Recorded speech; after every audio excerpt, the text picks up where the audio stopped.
Olá, tudo bem com vocês? Estamos de volta para mais uma aula do nosso curso e na aula de hoje eu pretendo dar continuidade aos assuntos que começamos a abordar na aula anterior. Na aula anterior eu havia feito uma série de apontamentos com relação a como eu pretendo trabalhar essa disciplina e algumas promessas foram feitas, dentre elas as 4 que aparecem aí para você. Eu pretendo na aula de hoje começar a trabalhar sobre todas estas. E, para que isso aconteça, já vou apresentar para vocês um exemplo muito bacana de aplicação. Essa é uma aplicação real que eu pretendo desenvolver em conjunto com vocês, pelo menos as partes principais, até o final deste curso.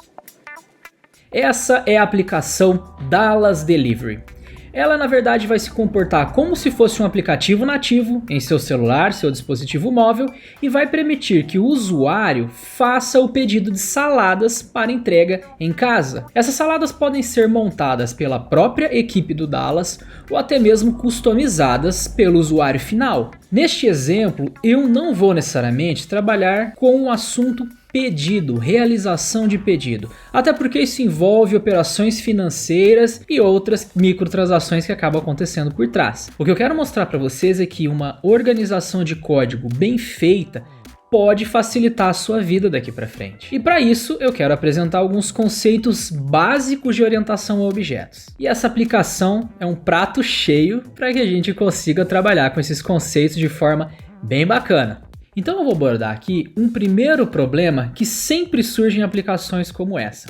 Vocês podem notar que as saladas são compostas por ingredientes específicos. Esses ingredientes que aparecem na aplicação estão ordenados por ordem alfabética e a primeira letra de cada termo aparece em caixa alta. Quando esses itens são dispostos na tela do seu navegador ou na tela do seu celular, eles já vieram de alguma maneira ordenados de uma base de dados ou vieram desordenados e via JavaScript ou a linguagem que você estiver utilizando foram ordenados para exposição em tela. Esse trabalho de ordenação e capitalização, que seria o fator de elevar essa primeira letra para uma caixa alta, deve ser feito com uma dessas abordagens. Eu vou trabalhar aqui com uma abordagem mais tradicional que prega essa alteração dentro do próprio código JavaScript. Nesse caso, assuma que deve existir em algum lugar um vetor no qual esses dados estão ordenados e organizados da forma que você precisa. Só que o vetor que aparece para vocês em tela não necessariamente já está ordenado. Nesse exemplo, eu coloco essas necessidades como fatores de implementação. Você, de alguma maneira, precisa programar essa aplicação para que ela faça esses processos, esses procedimentos, tanto de ordenação quanto de capitalização dos elementos. No fim das contas, para que o vetor apareça de forma ordenada e capitalizada, você vai ter que programar alguma coisa.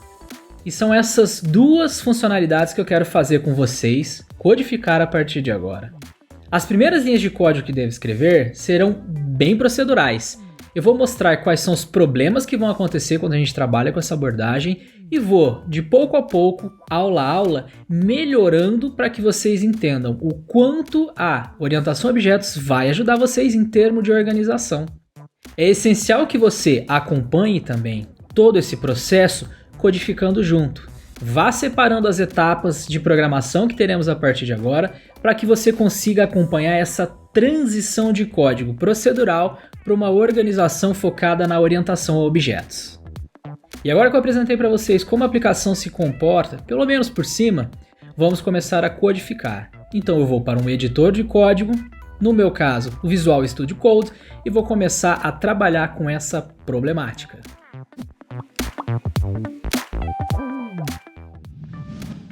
Para a gente começar a programar, eu preciso que vocês verifiquem o seguinte. Vocês têm que ter o Visual Studio Code ou algum editor de código fonte.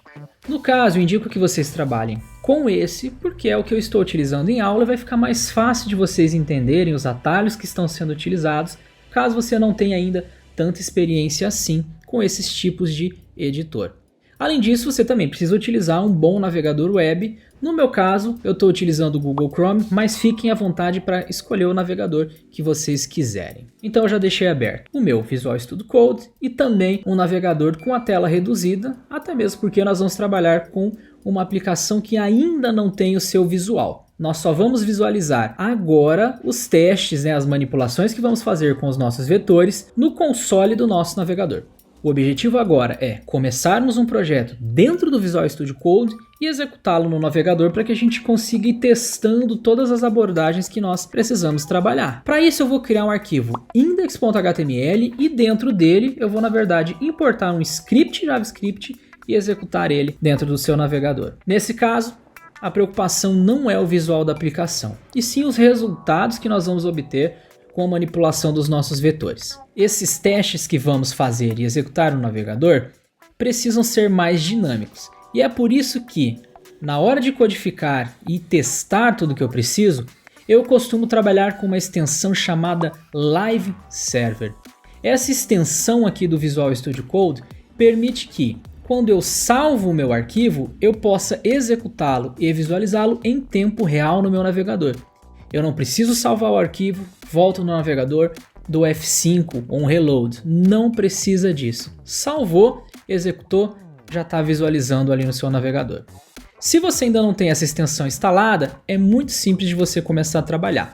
Você vai vir aqui nessa barra à esquerda do seu Visual Studio Code, selecionar aqui a opção Extensions e procurar a extensão Live Server.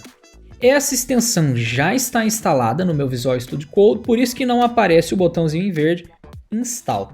No seu caso, vai aparecer possivelmente esse botão, você clica, faz a instalação e a partir desse momento você vai começar a ver na barra debaixo da sua aplicação, quando você estiver trabalhando com um projeto HTML ou algo do tipo, uma nova opção para execução do seu código. Daqui a pouquinho ela já aparece aqui para nós, tá? Feita a instalação, eu vou voltar para a minha visualização Explorer, na qual eu vejo todos os meus projetos, códigos, arquivos abertos, para que a gente possa começar. Um próximo passo é criarmos um diretório, uma pasta específica para as aulas que vamos trabalhar. Para essa aula eu devo, obviamente, criar uma pasta com o arquivo index e também o arquivo JavaScript para a gente começar o projeto. E é isso que eu vou fazer agora, tá? Existem várias formas de se começar esse projeto. Você pode, por conta, ir lá no seu gerenciador de arquivos, criar uma pasta, carregá-la aqui para dentro e abrir, ou criar um novo documento, no caso um index.html, e salvá-lo dentro de uma nova pasta. Essa segunda abordagem que eu vou fazer é a que eu me sinto mais confortável de trabalhar. Então eu vou dar aqui um Ctrl N ou Command N e vou salvar esse arquivo que está em branco como index.html em uma nova pasta. Então não escrevi código nenhum nem nada, só estou começando um projeto. Então dou Ctrl S ou Command S e seleciono o local no qual eu quero salvar esse primeiro arquivo da nossa aplicação. Eu vou salvar isso numa pasta temporária aqui na minha área de trabalho. Então eu vou aqui na minha mesa, crio uma nova pasta chamada Projeto Aula POO-01. Você pode se organizar da maneira que preferir, tá? Esse é o nome que eu estou dando aqui no momento. Então eu criei essa nova pasta na minha área de trabalho e vou salvar esse arquivo como index.html. Salvar. Mais um adendo, Aqui ainda, não é momento da gente trabalhar com o HTML de forma mais elaborada. O objetivo não é aprender efetivamente HTML. A gente quer trabalhar com a programação orientada a objetos. Obviamente é recomendado que você saiba o mínimo de HTML e de CSS. Eu pretendo também passar todos os assets, arquivos, estilos que são necessários para as aplicações, mas para que você entenda e tenha a completude do curso, é legal você também buscar alguma alternativa de aprendizado de HTML e de CSS. Agora com o arquivo salvo, vocês já devem visualizar na esquerda o arquivo que está aberto e aqui no centro todo o conteúdo, no caso a ausência de conteúdo desse documento, mas ele está criado aqui, já dá para a gente começar. Então, como ele está aberto, eu vou começar digitando aqui, HTML, e o próprio editor vai me sugerir esse segundo perfil aqui, HTML 2.5. Eu clico nele e a partir desse momento, deixa eu só puxar para cá também essa opção, nós vamos visualizar esse documento iniciado. Não precisa decorar isso tudo, até porque o próprio editor te ajuda a escrever. E com o tempo, caso você ainda não tenha, né, essa prática com HTML, com CSS, você vai pegando esses comandos, vai entendendo o que são cada um desses elementos dentro dos seus contextos, tá certo? Então, eu tenho aqui um novo documento HTML5 iniciado e um próximo passo é inserir um script JavaScript para que ele seja carregado e nós consigamos iniciar os nossos testes. Esse script que eu vou carregar ainda não existe, então só vou deixar esse escopo preparado e vou criar um novo arquivo JavaScript para que lá dentro a gente possa criar os nossos vetores, né, de ingredientes e começar a trabalhar daqui para frente. Então vamos lá, mais um arquivo a ser criado, Ctrl N ou Command N, e eu vou salvar esse arquivo aqui com Ctrl S, chamando de app.js. Mais uma vez, a preocupação aqui não é tanto assim a organização das pastas do projeto, depois a gente obviamente vai trabalhar com isso, só que eu vou deixar no mesmo diretório o nosso arquivo JavaScript. O ideal seria criar uma pasta para os arquivos JavaScript, para os arquivos CSS, separar essas responsabilidades em seu projeto, tá? Mas isso fica para as próximas aulas. Então eu criei aqui o arquivo app.js, a gente está pronto para trabalhar agora com ele e ao mesmo tempo eu volto ao index.html e coloco o local, né, o script que eu quero que seja aberto e incorporado ao meu documento web. Nesse caso eu quero pegar o script app.js. Feito isso eu dou um Ctrl S ou um Command S para que a gente tenha esse arquivo salvo e eu já posso tentar executá-lo de alguma maneira daqui para frente. No caso, quando eu executar, nada vai aparecer ainda, porque o nosso app.js não tem conteúdo algum. Só para a gente fazer um teste, visualizar como as coisas vão, né, funcionar, ou no caso podem às vezes não funcionar e a gente tenta sanar os erros, eu vou colocar aqui um console.log funcionou e vou salvar esse arquivo aqui. Então eu volto para o meu arquivo index.html e agora eu quero abri-lo, executá-lo dentro do navegador. O objetivo é que com essa execução esse script seja executado e a gente já consiga visualizar no console a nossa saída lá, o texto funcionou. Agora um último passo para a gente executar o projeto, usar o Live Server para que aqui no navegador a gente visualize a execução da aplicação, eu ainda tenho que abrir esse diretório para que o Live Server consiga identificar qual é o diretório raiz de execução do projeto.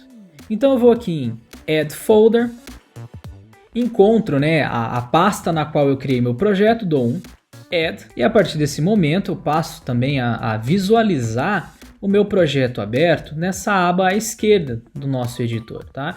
E já aparece para mim aqui embaixo também o Go Live. Eu vou clicar no Go Live e assim que eu clicar nele, a minha aplicação web aparece agora no navegador. Vocês viram que uma nova aba foi aberta, né? Eu vou fechar aqui a aba anterior, vou dar um Ctrl Shift I para que eu possa visualizar aqui também o console do meu navegador, né? Onde eu tenho essa saída funcionou. Ou seja, como está escrito aqui, funcionou, tá tudo correto, tá prontinho para a gente começar, tá? Eu vou fechar aqui também esse aviso, né? O software está me avisando que nós estamos com a aplicação rodando na porta 5500, é a porta que está sendo utilizada aqui na minha máquina em localhost para que a gente consiga testar as aplicações. Assim como eu disse para vocês, ó, não tem visual nenhum, essa parte fica em branco, o que importa é aqui o console do navegador. Então vamos lá, app.js funcionando e aqui eu vou começar a colocar o que eu preciso para trabalhar daqui para frente.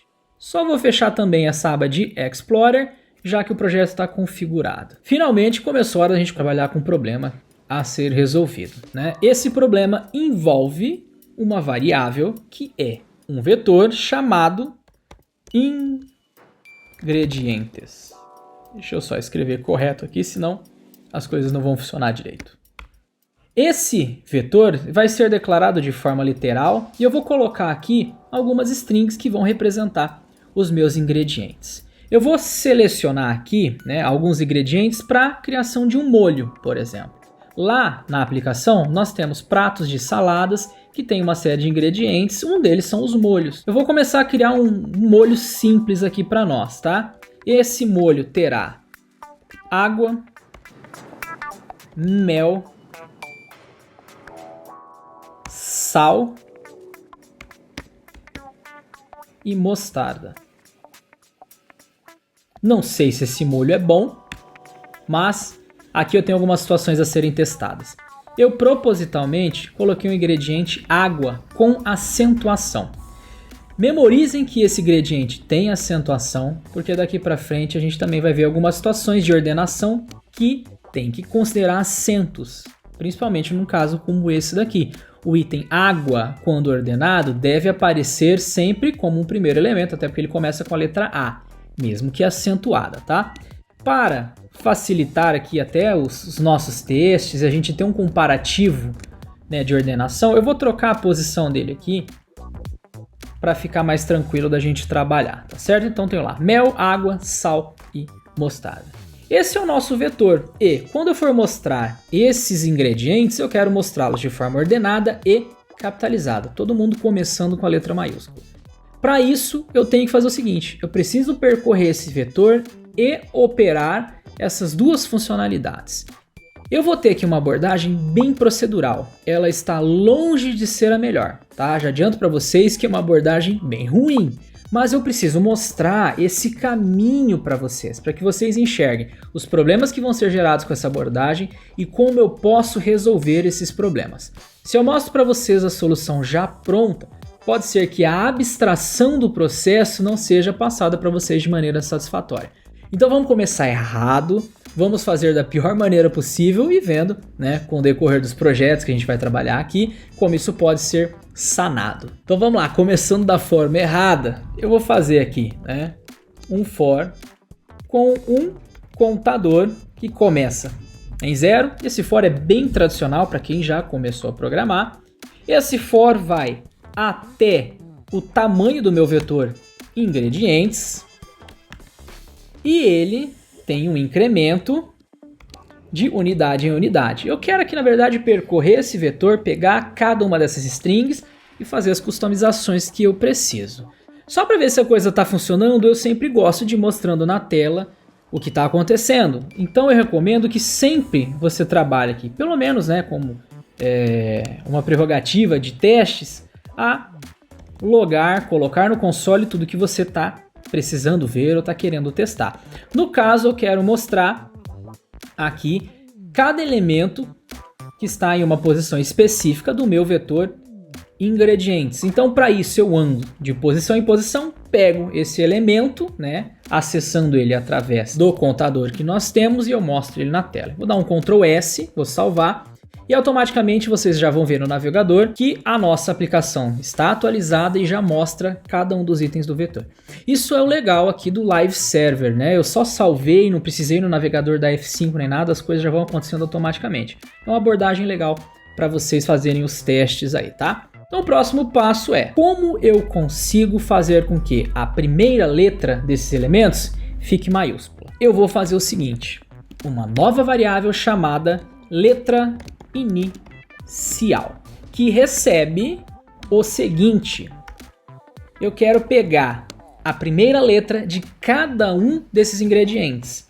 Então, como eu sei que nessas posições eu tenho strings, textos, eu vou acessar com um ponto o seguinte, char at na posição 0. Então eu estou pegando o caractere que está na posição 0 da minha string. A string você pode entender também como se ela fosse um vetor de caracteres. Eu tenho todos os caracteres separados, posição a posição, eu quero que está na posição 0, o nosso primeiro caractere. Além de pegar esse caractere, eu quero fazer com que ele passe a figurar com a caixa alta. Então eu peguei o caractere e agora eu vou elevar a caixa dele. Eu só vou pular, na verdade, umas linhas aqui para ficar mais fácil de vocês enxergarem, mas na tua máquina, né, com uma fonte menor vai ficar tudo na mesma linha. E eu vou transformar isso aqui para caixa alta. Essa é uma função que eu posso utilizar com qualquer string em JavaScript. Ela está prontinha, ela pega o meu texto, ou no caso aqui um caractere, e faça com que ele tenha caixa alta, fique em maiúsculo. Vou novamente mostrar aqui console.log letra inicial. Salvei. Eu quero que apareça, e apareceu, todas as letras agora com caixa alta. Agora que elas estão com caixa alta, falta o resto do texto. Eu tenho que cortar, então, esse texto.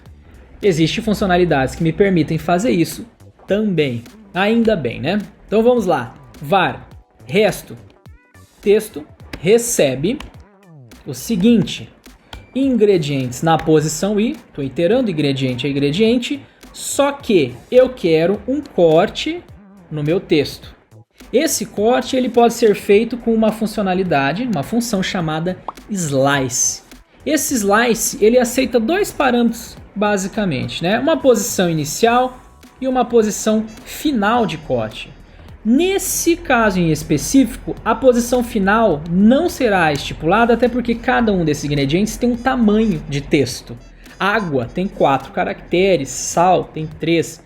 Eu não quero fazer isso aqui, né, de forma tão trabalhosa assim.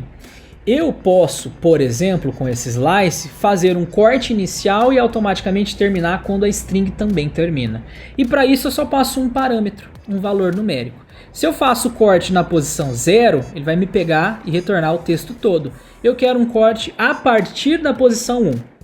A posição 0 é a caixa alta que eu preciso, o M, o A, o S e o M que aparece para vocês no navegador, isso está pronto. Agora eu quero o restante, o corte a partir da posição 1. Então eu tenho esse corte aqui feito na variável resto texto. E eu preciso juntar tudo. Eu tenho a primeira letra em maiúscula, né, em maiúsculo, e também tenho o meu ingrediente cortado a partir da primeira letra, no caso a segunda letra aqui. Então eu vou criar uma terceira variável chamada resultado, que vai ser a letra inicial mais o resto do texto. Vocês podem notar que eu separei tudo bem certinho em variáveis para que o contexto fique bem compreendido por vocês, tá? Eu sei que é algo um pouco mais inicial, mas daqui para frente vocês vão se adaptando também com esse tipo de código e eu vou reduzindo essas abstrações, juntando as coisas, porque vocês já vão estar compreendendo um pouco mais de como eu trabalho essa lógica, tá? Então o resultado aqui deve ser mostrado para que a gente veja se esses elementos estão corretos da forma que a gente espera.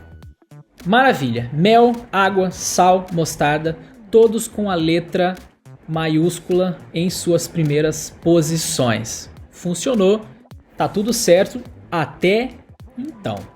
Agora eu preciso ordenar isso daqui. Eu fiz um primeiro esboço de resolução. Eu consegui capitalizar os textos dos meus ingredientes. Agora eu só vou tirar aqui, né, esse resultado, uma vez que já funcionou, e vou pensar também na próxima solução. Essa solução, por enquanto, ela é parcial. Eu tenho o meu vetor ingredientes pronto, só que ele não foi modificado. E aqui começam algumas tratativas que nós temos que fazer. É interessante eu modificar o vetor original ou manter uma cópia dele? Vocês vão ver com a abordagem que eu estou adotando aqui, que eu falei para vocês que não é muito correta, é difícil a gente manter um vetor original. Então, de forma proposital, eu não vou manter esse vetor original, eu nem vou tentar muito fazer isso, para que vocês vejam quais problemas vão ser gerados, tá certo? Então vamos lá. Tenho uma variável ingredientes e eu tenho aqui uma nova variável que eu vou criar para colocar o meu vetor modificado. Parece que eu não vou modificar o original, mas dependendo da forma que eu for trabalhar, vai acabar modificando, tá? Mas não é o foco até então. Então, uma variável aqui com um vetor vazio, e eu vou fazer o seguinte. Aqui, ao invés de usar aquele console que a gente estava usando, eu vou colocar esses elementos dentro do vetor modificado. Então, o vetor modificado na posição I vai receber o resultado, tá? Isso aqui funciona. Vou mostrar o resultado aqui para vocês, né? Mostrar o vetor pronto no final. Então, console.log modificado. Vou salvar e eu espero que apareça aqui. Apareceu o nosso vetor, né? Capitalizado, não está ordenado. Tá certo, então funcionou, né? Então aqui eu nem estou usando novas funcionalidades ou outras formas de se adicionar em vetores. Eu estou indo com algo bem básico, coisas que a gente aparece, né, e preenche, trabalha quando a gente está começando a aprender JavaScript, tá certo? Depois eu vou adicionando novas funcionalidades das versões mais modernas de ECMAScript, ou no caso, JavaScript. Então tenho aqui o vetor modificado, vou apagar novamente, porque eu já vi que funcionou, e vou agora fazer a ordenação. A ordenação pode ser feita da seguinte maneira. Eu vou colocar aqui um novo resultado no console para que vocês vejam o seguinte. Console.log. Coloquei coisa a mais aqui. Deixa eu só fazer a correção. Modificado.sort. Sort é um método de ordenação que está pronto para nós nos nossos vetores. Qualquer vetor tem nativamente essa funcionalidade pronta para ser usada, tá? Nesse caso aqui, vocês ainda não sabem ou ouviram muito pouco, né, sobre orientação a objetos, mas aqui já tem um pouquinho de orientação a objetos. Não precisa entender isso hoje, mas lá na frente você vai ver que aqui já tem um pouquinho de orientação. Esse método sort faz a ordenação de um vetor para nós de forma automática. Eu vou executar, vejam só qual é o resultado. Mel, mostarda, sal e o problema que eu falei para vocês, água aparece lá no final. Na ordenação mental que a gente tem, né, a água começa com A. Só que, quando você pensa em caracteres aqui, principalmente caracteres latinos, no nosso computador ou nosso navegador, esse carinha aparece lá no final. E não é essa ordenação que eu quero água lá no início. Existem formas de melhorar essa comparação em termos de ordenação. O algoritmo de ordenação sort que está pronto aqui, ele pode ser modificado, customizado. Vai ser estranho para quem ainda não está habituado aqui, né? Mas fique à vontade para parar o vídeo para buscar um pouquinho mais sobre essa funcionalidade. Eu vou modificar aqui esse sort para que vocês vejam o que está acontecendo, tá? Só para organizar um pouco melhor, eu vou fazer o seguinte. Tiro de novo o console.log e eu vou pôr aqui para vocês o seguinte. Var ordenado recebe o modificado.sort e o console.log ordenado. Isso aqui vai ajudar a gente a trabalhar com a função que modifica como esse sort funciona, como a ordenação é feita. Eu posso, em JavaScript, passar aqui uma função que controla essa ordenação. Eu posso customizar essa ordenação. E quando essa função é passada para o método sort, eu tenho dois parâmetros que são abordados. O parâmetro A é um dos textos de comparação, assim como o parâmetro B. Deixa eu só mostrar para vocês o que são eles. Console.log A, B. Só para mostrar os dois, um na sequência do outro. Então, ó, água, mel, sal, água, mostarda, sal. Esses são os elementos que são comparados pelo nosso algoritmo de ordenação. A ordenação que eu quero é a seguinte. Eu vou falar que a ordenação seja o seguinte retorno. A.locale compare com B. Eu estou comparando A com B em termos de localidade. Essa localidade vai considerar os caracteres latinos, no caso, os caracteres que estão na linguagem do seu navegador. Como meu navegador está configurado para o português BR, ele vai considerar os nossos caracteres aqui, no caso, caracteres latinos. Então, a ordenação agora deve considerar esses caracteres com acentuação, por exemplo, tá? Então, é meio estranho para quem nunca viu isso daqui, mas eu acabei de passar uma função que modifica como a ordenação é feita. Feito isso, salvei. Vou mandar mostrar agora, né, o vetor ordenado. E a partir desse momento, tá lá, tá ordenado, tá funcionando. Funcionando em partes, né? Porque se eu pegar esse código, né, do jeito que ele tá, e for inserir no meu projeto, que pode ter vários pontos nos quais eu preciso ordenar e capitalizar ingredientes, vai tudo virar uma grande bagunça, tá? Essa abordagem que eu tomei aqui, ela funcionou em um caso isolado, mas dar manutenção nisso daqui não é simples. Se esses elementos, né, dessa forma, programados de forma procedural, aparecerem em 20 arquivos, por exemplo, toda vez que eu tiver que fazer uma modificação no meu código, eu tenho que encontrar esse código nesses 20 arquivos, o que já não é uma tarefa fácil, ir lá modificando um a um. Isso não é tarefa para ser humano, né? E até mesmo para as máquinas é fazer coisa à toa, é jogar recurso computacional fora. Então não há necessidade de ir para uma abordagem dessa. Apesar dela ter funcionado para esse caso isolado, ela é uma péssima abordagem quando a gente pensa em reuso de código, algo que é muito importante para nós, porque isso aqui vai ser muito reutilizado, não só nesse projeto. Em vários projetos eu preciso ordenar coisas, eu preciso capitalizar textos e eu não vou ter essa capacidade de reaproveitar de forma satisfatória. Isso daqui não é código bacana de ser feito, tá?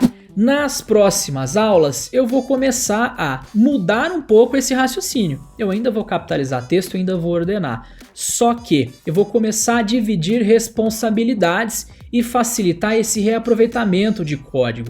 E para conseguir fazer isso de forma legal, funcional, eu vou precisar entender um pouquinho de orientação a objetos. E é desse ponto que eu quero partir para a nossa próxima aula.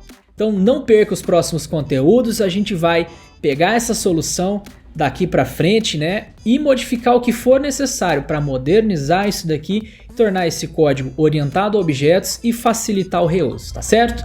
Então, até a nossa próxima aula, a gente pega esse código e eleva o nível dele. Vamos lá?